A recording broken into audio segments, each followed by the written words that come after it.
Co-parenting with teenagers can create all sorts of challenges, ones that I hope you're creating a parenting plan to address. Whether your kids are already teenagers or whether they're younger and you're hoping to create a parenting plan to grow with them, you're going to want to consider a couple extra things that you might not be thinking about if you were just talking about co-parenting with school-aged or younger children. One of the first things is cell phones. Are you going to allow them? Who's going to pay for it? How are you going to share that cost? I've heard all sorts of complicated things about co-parents each having their own cell phone in different homes, not allowing the child to bring them back and forth.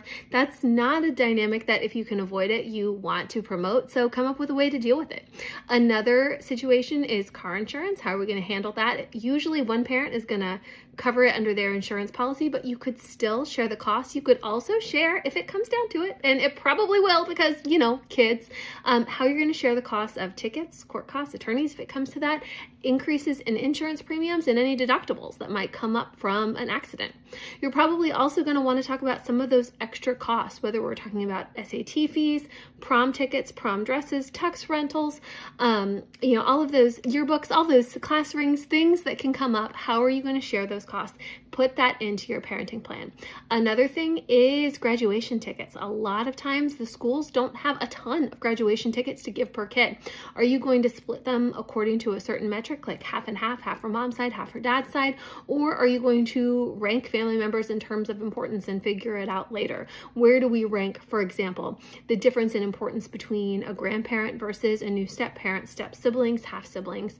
How do we figure out how to accommodate all of that, ideally ahead of time, before one parent gets their hands on all of the graduation tickets and isn't sharing them with the other parent?